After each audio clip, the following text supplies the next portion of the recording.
Trillo at Heart Evangelista ang magka-love team sa susunod na programa dito sa GMA na Dwarfina.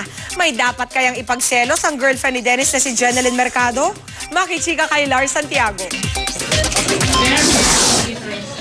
Nagmukhang Haponesa si Jenelyn Mercado sa damit at sa ayos ng buhok niya at make-up nang dumating sa paglulunsad ng bago niyang endorsement.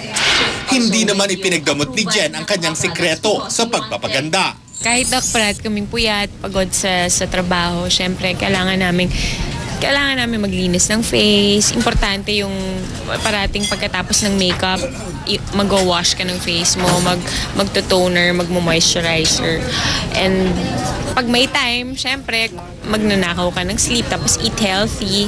Hindi na masyadong nakakapag-biking at nakakatakbo si Jen, pero madisiplina pa rin siya sa pag-aalaga sa figure. Like now, after this, punta ako sa gym, ganyan. Ganon, exercise. Every other day, exercise ako. Tapos, hindi na ako nagda-diet.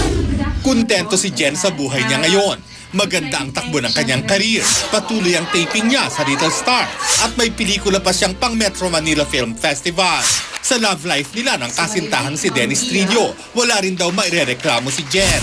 Tinatawanan lang niya ang intrigang pwede niyang pagselosan si Heart Evangelista ngayong magkatambal sila ni Dennis sa Dwarfina. Magkaibigan kami noon.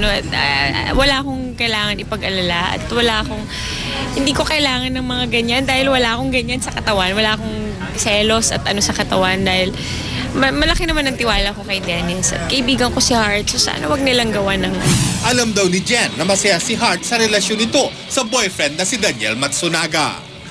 Lars Santiago, updated sa Showbiz Happening.